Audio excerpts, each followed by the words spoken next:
Matt Walsh and Nick Carter are partners at Castle Island Ventures. All views expressed by them or the guests on this podcast are solely their opinions and do not reflect the opinions of Castle Island Ventures. Guests and hosts may maintain positions in the assets discussed in this podcast. You should not treat any opinion expressed by anyone on this podcast as a specific inducement to make a particular investment or follow a particular strategy, but only as an expression of their personal opinion. This podcast is for informational purposes only.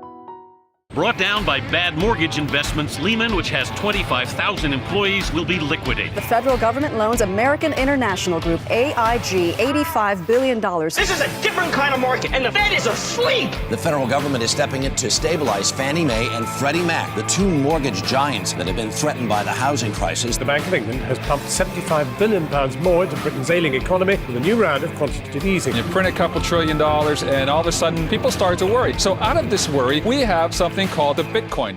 Welcome to On the Brink. I'm Matt Walsh. And I'm Nick Carter. I feel like so much has happened this week. A lot of really funny stories and also some disturbing stories too. Yes. What did you think of the Finding Satoshi documentary? I thought it was good. I consider myself a bit of a connoisseur of these Satoshi investigations. I think I've read all of them at this point. And this, I thought, was the best attempt to date. Yeah. I don't know if they got the answer. Are we going to spoil it or are we going to keep it a secret? I think we can spoil it. I think everyone's talking about it online. So they said that their best guess is that it's Hal Finney and Len Sassman together. Hal Finney doing the back end work and Sassman doing the white paper. Which is actually a really good guess. It is a good guess. Because a lot of us thought it was Len already.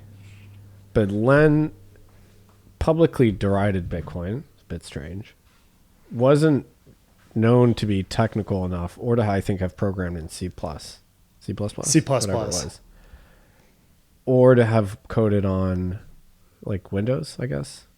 But Hal had that experience, very deep technical and cryptographic expertise. But it couldn't have been Hal because Hal was running a road race when Satoshi was sending emails. Right. So Jameson Lopp appeared in the documentary running through the road race example of, look, Satoshi was sending emails to Mike Hearn at the same time Hal was running a road race. So it had to have been either not him or he had to have had a partner. And what I didn't know was they literally worked together, those guys. Yeah, they worked at PGP together. I mean, PGP, the amount of talent that came out of that place is unbelievable. Yeah, and so I thought it was a really good guess because Satoshi did have this unusual combination of certainly academic chops plus the engineering chops, which it's kind of like very rare that one person would have that. And the case for Len is very good. Like what they didn't cover in the documentary is Len or Satoshi cited this very rare document that was like a symposium paper from this conference in Belgium, right? That was not distributed online. And so you had to have been at a university that had the paper, and that was what was cited. And I don't know if this is confirmed, but someone out there said that Len had a Flickr account and posted a picture of himself that had that paper in the background, one of the pictures. Oh, I didn't know that.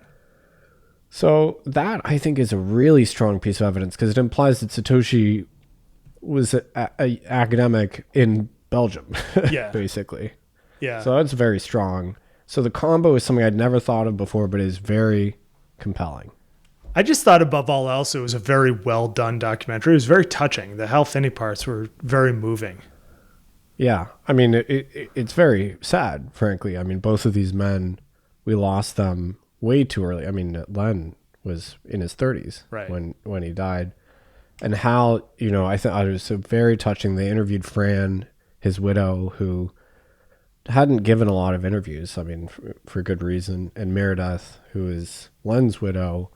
And, ultimately, regardless of whether they were or weren't Satoshi, they were obviously giants in the sort of cryptography cypherpunk space and left a huge legacy. And I think it's just right that they get a homage like this. Yeah, I think that's right. I mean, I thought the part with Hal's former the coworkers at PGP, when they were just talking about what he was like, that was particularly moving. And just that these guys that, were alleged to have started it, did it for very pure reasons and never made any money off of it. It's very different from the kind of scammy crypto element that has emerged since then. Yeah, I mean, and that's what's always set Bitcoin apart is you just cannot impeach Satoshi's motives. Right. They were just so pure. And obviously we're in a pickle now because Satoshi has abandoned us and left us with 1 million quantum vulnerable coins. Fine. But yeah, I mean, the motives are pure and you'll never be able to recreate that. I thought it was interesting that they were not even able to get in touch with Wei Dai. They couldn't even really find an official picture of him. That felt a little bit underexplored in the documentary. Yeah, it was strange, right? I mean, Wei Dai is still, I think Wei Dai is active on Twitter, maybe even. Well, there's a different Wei Dai that works at 1KX, but I don't know. Is Wei Dai B-Money Wei Dai active on Twitter? I didn't even know that. I think so. I mean, I think I've seen some stuff from Wei Dai since then. But yeah, I'm glad they did this now because a lot of these people that were contemporaneous with those guys, they're not going to be around forever. They're getting older. Yeah. Yeah. I mean, Zimmerman, the fact that they were able to get him on camera was pretty remarkable. Yeah. So there might be some stylometric analyses in the future that get done that give us some more insight here, but I think this is probably the best last attempt we'll see of this nature. And also, I've lost faith a little bit in the stylometry argument because as they point out in the movie, this is like a very lossy synopsis. I strongly suggest you watch it. In the movie, they say Hal and Len, I think, they knew about stylometry. In particular, Len. Bram Cohen spoke about that. And so, they said Bram said Len posted on the cypherpunks mailing list under a NIM for a long time that he never found out. Right.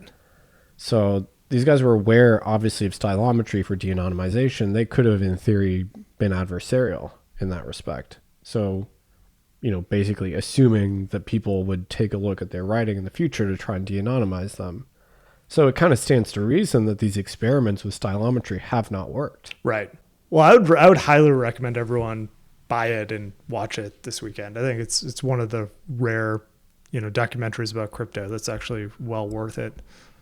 Yeah, and it's, these guys are not crypto natives at all, but they really did a ton of work to figure out how to engage with the industry in a kind of a respectful way. Yeah. I mean, some of the people they interviewed were very fun. It's like, what does Bill Gates know about this? I was watching it. I was like, why is Bill Gates on a Bitcoin documentary here? Yeah, I mean, very few of the people interviewed really have anything to add here, but especially some of the investors. But it was very well done, and it's just rare to see a piece of content at this scale that it is respectful. So the Alcor site. Do you know that Ted Williams is embalmed there? I don't know if that's the right word, but Ted Williams is also at that site. Is that right? Yeah.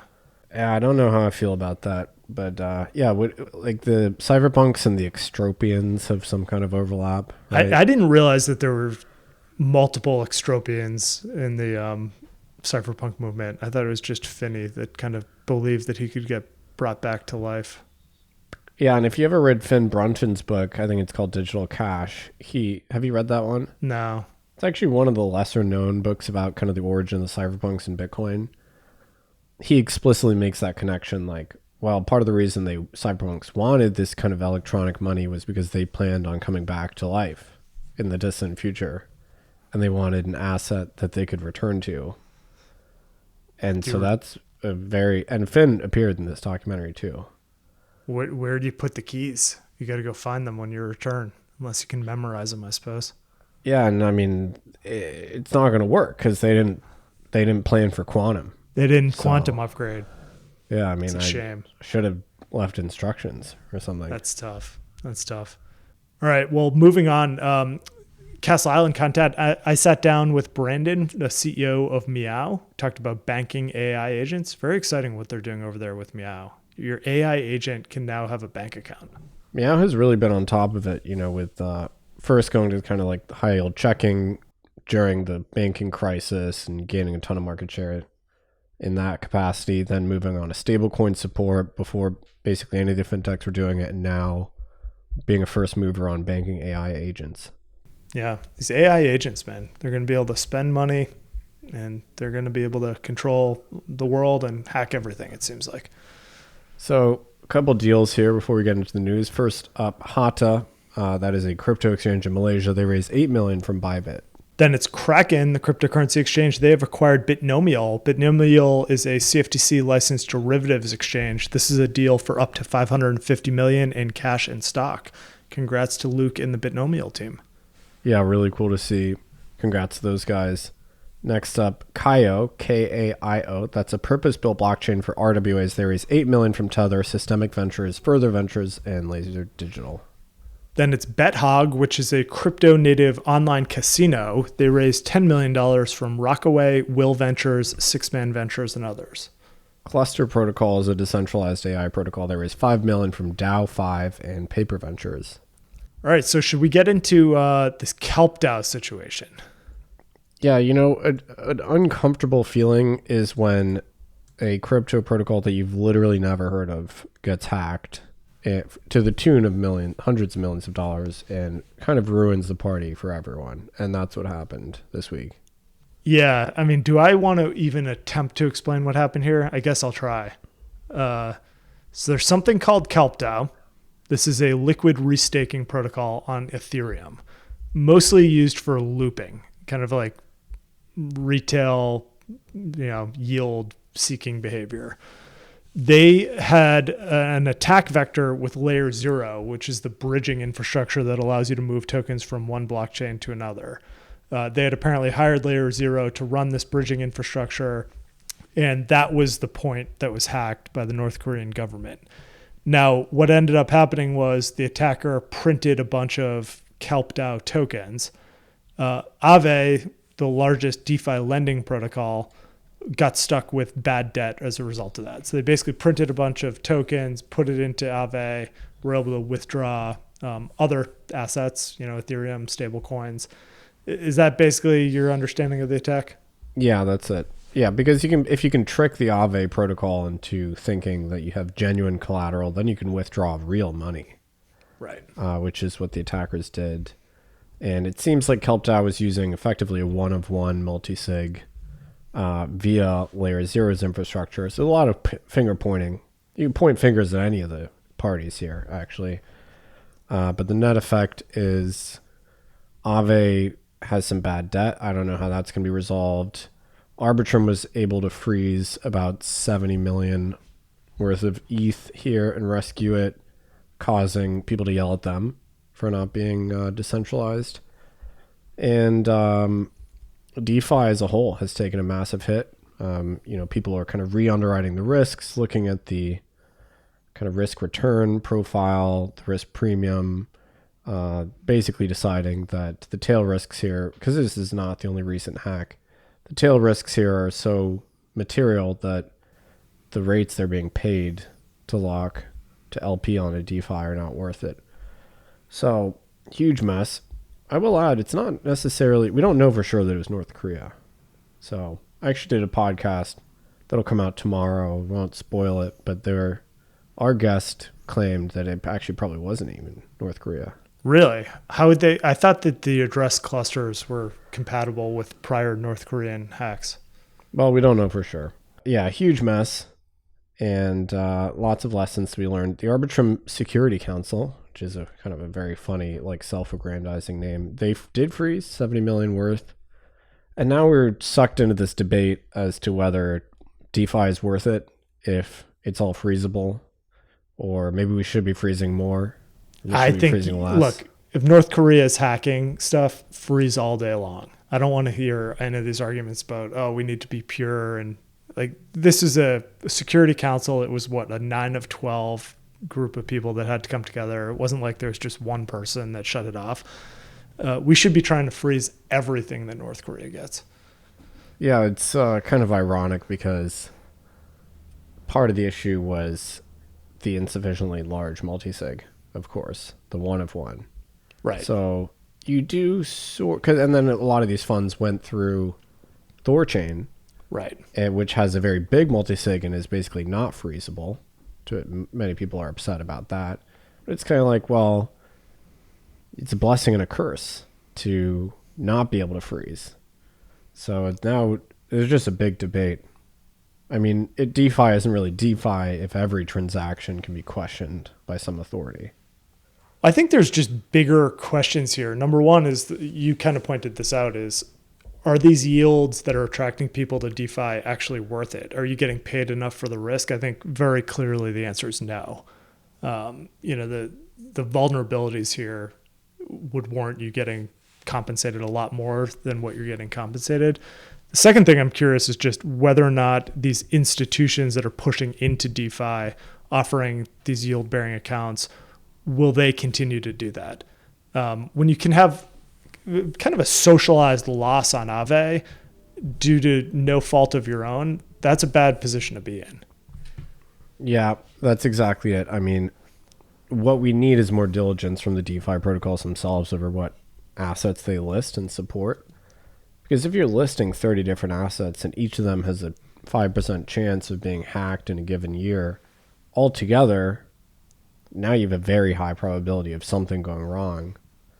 And so you're exposed to the security practices of not just you, but every other organization that is your weakest neighbor in your pool. So it's a really bad security model. Something's going to have to change. The other thing is people are freaking out about Mythos. This wasn't even a smart contract exploit. This was just, I don't know precisely what happened. Some people think it was an Eclipse attack on the one validator, but it's a little scary that we're entering into this world of more powerful attacks against pretty battle-tested infrastructure, but there's always weak points, and the weak points increasingly look to be not the smart contract, but actually the just operational infrastructure of these protocols. Yeah, people are saying that this is an RPC node issue at layer 0. Yeah, so a big mess. I think we can expect DeFi TVLs to contract for a while until DeFi gets its house in order. All right, moving on. Did you see this thing out of New York this week? So New York Attorney General Letitia James has filed a lawsuit against Coinbase and Gemini, claiming that their prediction market products violate state laws on illegal gambling. I thought that was an interesting move this week. We've obviously seen other states get active there. I kind of forgot Letitia James was still running the show down there. Yeah, she's still at it. I mean, I think we're going to see one of these in most blue states. There's certainly a bit of a backlash against the prediction market, so I think maybe this only gets settled at the Supreme Court in the end. Did you see that there are a few politicians that were identified by Kalshi as betting in their own markets this week too? Yeah, it was a big week for insider trading. There was one of the more amusing ones I've ever seen was this Paris temperature market. Did you see this? Oh my gosh, this one's great. So there wasn't a ton of volume on this because why would anyone bet on the temperature in Paris on a given day? Yeah. So I don't know why anyone would do that. It was an Oracle attack, so they were using a single sensor near the Charles de Gaulle airport. The guy bought the 22 degree, that's in Celsius, 22 degree option, which was trading at basically zero, took a hairdryer, heated it up, the sensor triggers, the market closes, he wins, and then gets arrested. Unbelievable. So this guy went out there with a blow dryer and just put it on the sensor in order to win this, and then promptly got arrested. Yeah, kind of makes the case that these markets need to be a little better designed. I keep thinking this. Like, there was actually a market on Finding Satoshi, by the way. Oh, really? And in the end, there was no single entry for more than one of these names. So they all closed at no in the end. So it's like, you just need better market design, better contracts. I mean, why would you be betting on the weather in Paris? How is that a thing that people want to do? I know, like, I can get betting on the Oscars or sports or something, but who wakes up and it's like, yeah, I think it's going to be 19 degrees in Paris today. Yeah, I mean, let's do some like pro-social stuff in this prediction market space. Is there any of that, or is this all just like complete degenerate stuff? I think you're making Letitia James's point for her. All right, so speaking of Coinbase, Quantum Corner here. Coinbase's Quantum Advisory Group has released a position paper on the state of quantum computing, talking about blockchain security, talking about which blockchains are vulnerable, kind of a 101 overview as well. I thought it was pretty good. What do you think? Yeah, so this is not Coinbase directly, but it is a independent academic group that forms their quantum advisory board. So, in case you're curious, Scott Aronson, of course, Dan Benet, Justin Drake, Sriram of Eigen Labs, Yehuda Lindell, and Dalia Malki. So quite a credentialed group. And I thought the paper was very, very good. So I strongly recommend it. They did not adopt the posture that we have seen many of these kind of sell-siders take, which is, well, there are the alarmists and then there are the deniers, and we're in the middle. We're the nuanced middle, and we see no imminent threat, so we can talk about it. Coinbase does not take that posture. So Coinbase says, yeah, there's no imminent threat, but you actually do have to upgrade now. Yeah. So, which is, in my opinion, the correct stance. I know some people disagree with me. So, they say, interestingly, the debate on timelines to a cryptographically relevant quantum computer is largely irrelevant, since migrations should be planned for and prepared now. We have high confidence that a large-scale fault-tolerant quantum computer will eventually be built. As such, blockchains must prepare for this eventuality. The board's view is straightforward. The time to start preparing is now, not when it's urgent. So they completely understand the point that me and many others have been making. You don't have the luxury of waiting till one of these things is imminent because the transition takes a long time. So I thought this was really the most thoughtful paper on this that I've read so far. I mean, what do you think this does to just general speed and performance of some of these alt L1s? With Bitcoin, you can stand for kind of a smaller block size. You can stand for a queue there. The real use case that's taken off is the store of value use case. But it strikes me that we're just going to have some very slow blockchains that used to be fast.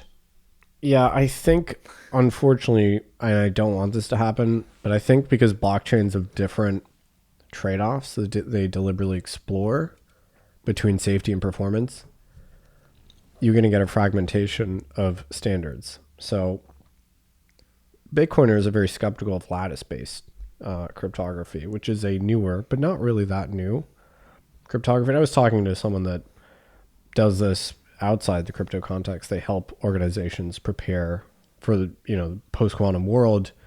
And she said to me, like, well, obviously lattices are safe.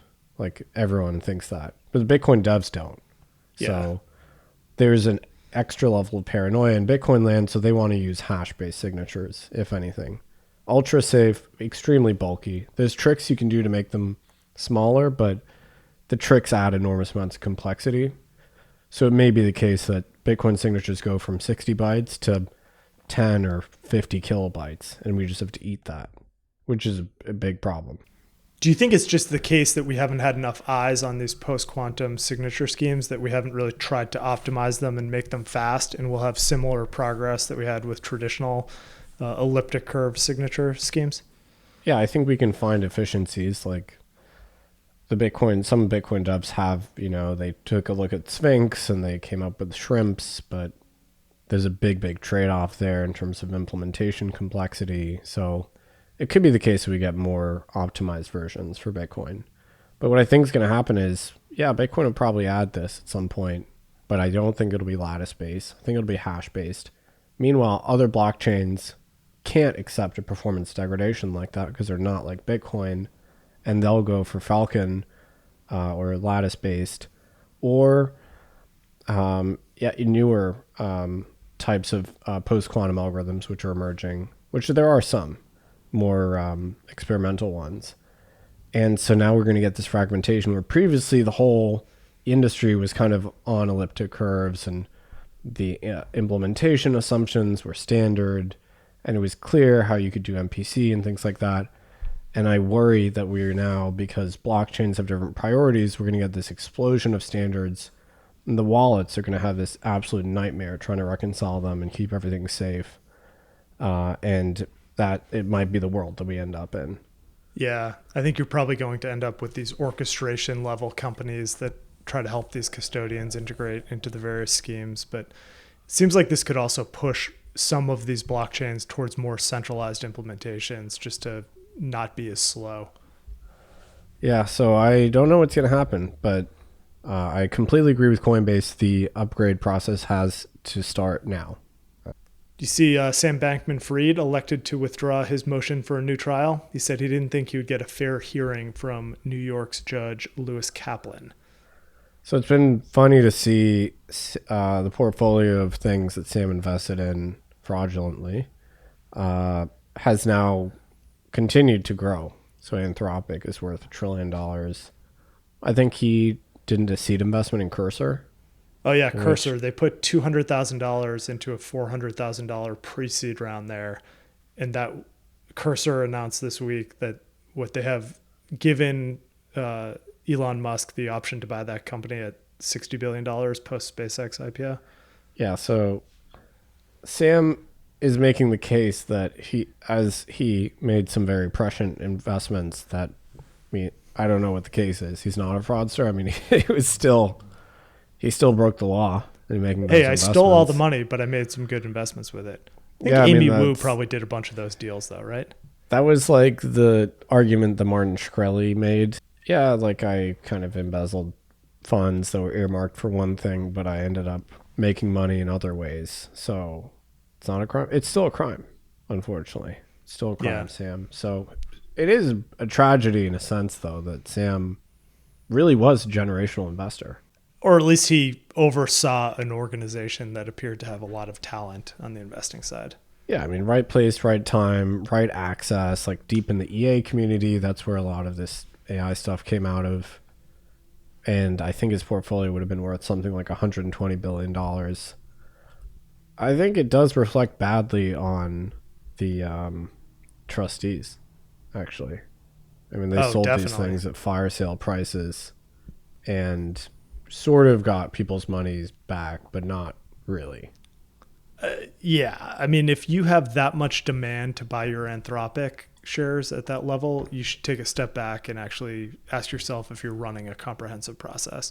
John Ray was quite dismissive of AI. Yeah, and this is one of the cases where they ran the process quite quickly, quite expediently. It would have actually been very much in the favor of the creditors if they had done it in a more leisurely manner. But it was so haphazard because some of these things moved really quickly, but there's other things, including portfolio companies of ours, where it's still tied up, right? So these things haven't actually traded. Like people have been trying to buy things, but haven't been able to get a fair hearing on it. Yeah, so what did they get back in the end for all the assets that they disposed of? It was like $12 or $16 billion. Yeah, it's still ongoing, but of course, all of the crypto was dollarized, so they're above 100% for sure. But this definitely could have been made whole without dollarizing the crypto claims. They could have denominated in. It could have been par in crypto terms. It was par in dollar terms, but it's not great if you're a depositor. Definitely not. Well, he says he wouldn't have gotten a fair hearing. I think he would have gotten a very fair hearing. He just wouldn't have liked the answer, is my take. Yeah, I mean, I think he deserves his time, but I also think that some of his co-conspirators deserved more time, frankly. Yeah, some people never went to jail, that's for sure. So this is your favorite topic. Justin Sun is suing World Liberty Fi for unlawfully freezing his WLFI token investment that's now worth roughly $75 million.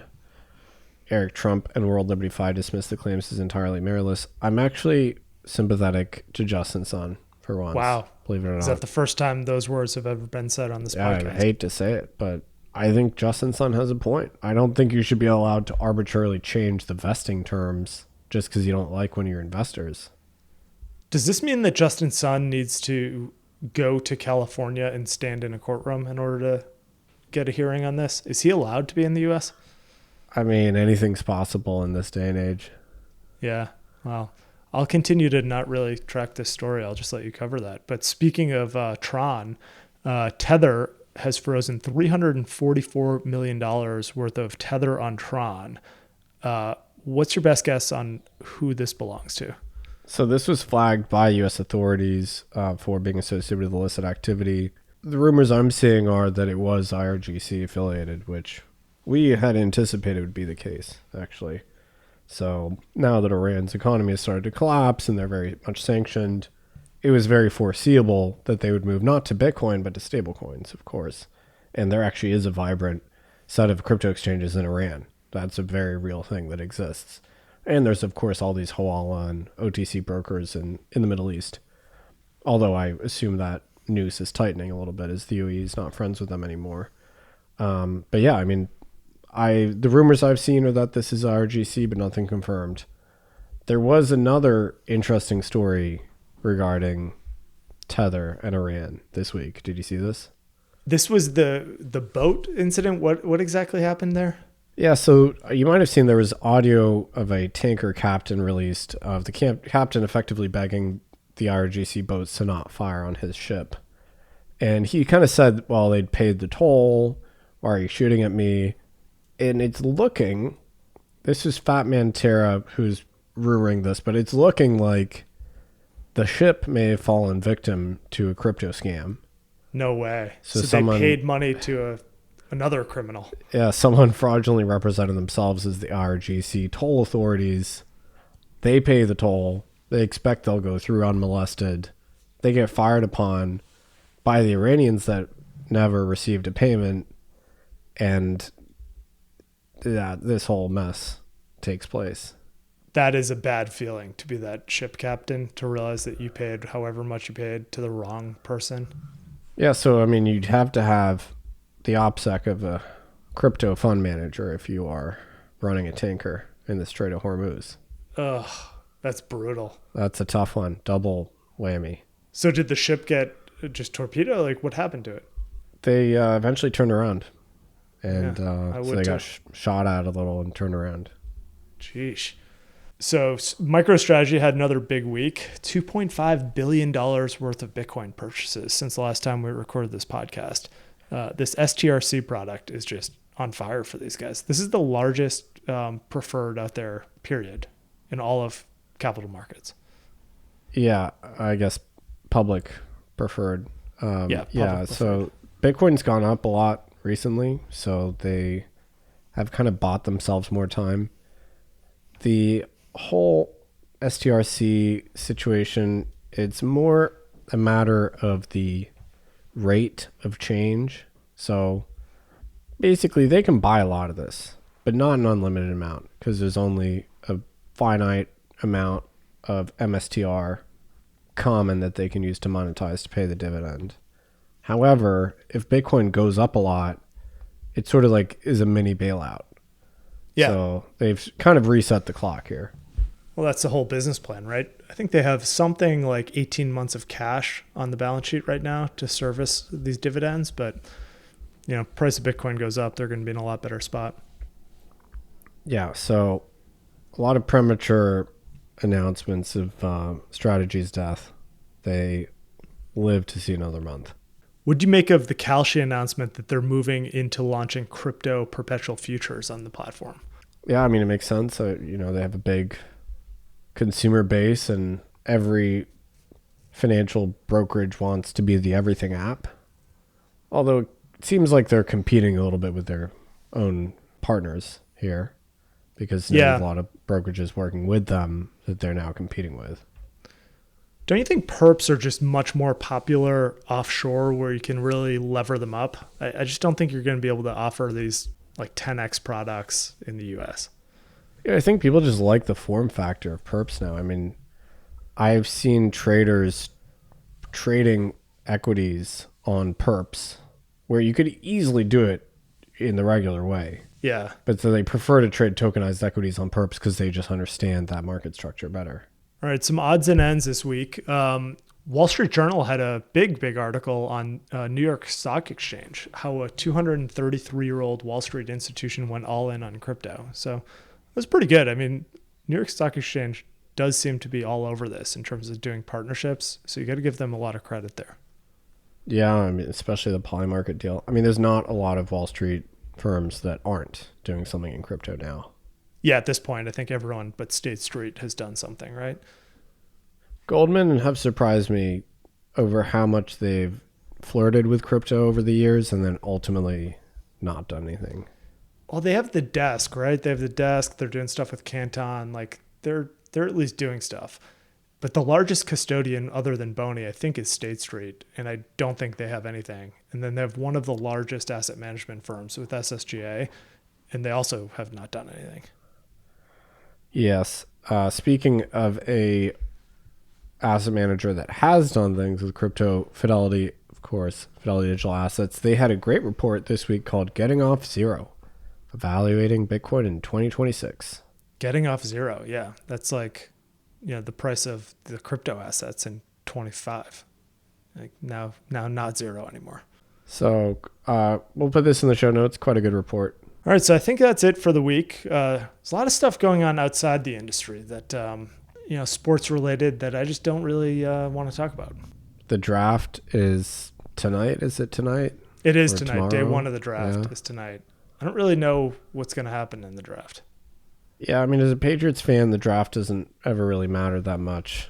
But for the Commanders, it's a big event because we're an early picker. Yeah, I don't know. I haven't really spent much time on the draft. We're picking second to last, but maybe we'll trade out of it. Yeah, I will regrettably admit that I don't follow enough college football to have a sense at all. Well, it's the quarterback from Indiana, I think, is consensus number one. He was the Cuban kid, right, from Miami. Yeah. So he'll go number one, I think. But after that, I don't know. I think we need to shore up the offensive line. So we will let you know if we find Satoshi this week. We'll keep looking. Yeah, check out that documentary. I think that's it for the week. Everybody have a safe and healthy weekend, and we will see you on Monday.